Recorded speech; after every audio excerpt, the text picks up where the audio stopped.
So I know I process the world differently. Loud noises, bright lights, social settings, they can all be overwhelming.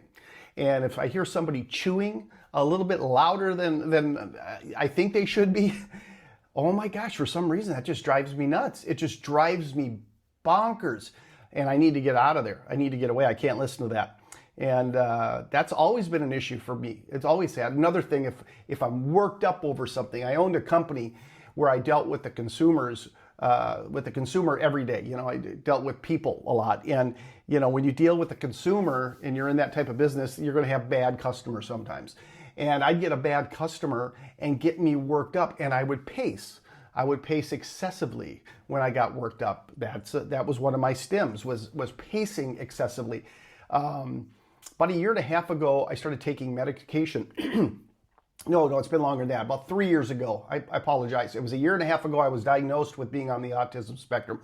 But about 3 years ago, I got diagnosed with having bad anxiety, and I knew that. All my life I've had it. But they put me on medication. And since I've gotten on the medication, I'm much more calmer. I don't get worked up like I used to. So I haven't stemmed in that way since I started my medication. Authenticity over social norms. I don't fake who I am to fit in anymore, and I used to do that. I value real connections and not always small talk. You know, it's just one of the things. I used to try to fit in. I knew I felt different, and I try to make that, figure out how to fit in and be somebody I wasn't. I don't do that anymore. Hyperfocus is my edge. Yeah, okay, that's something I know a lot about. So being on the autism spectrum, one of my superpowers is hyperfocus. I can really zone into something to a fault.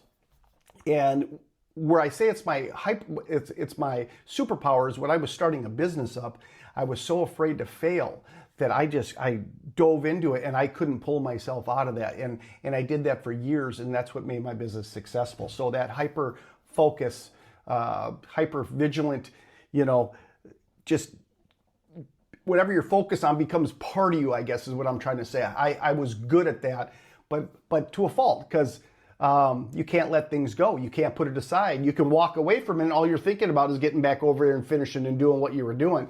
So I've gotten better about not being so bad about that, but when I need to focus in on something and get something done, I see it through. And that's one of my traits of being on the autism spectrum.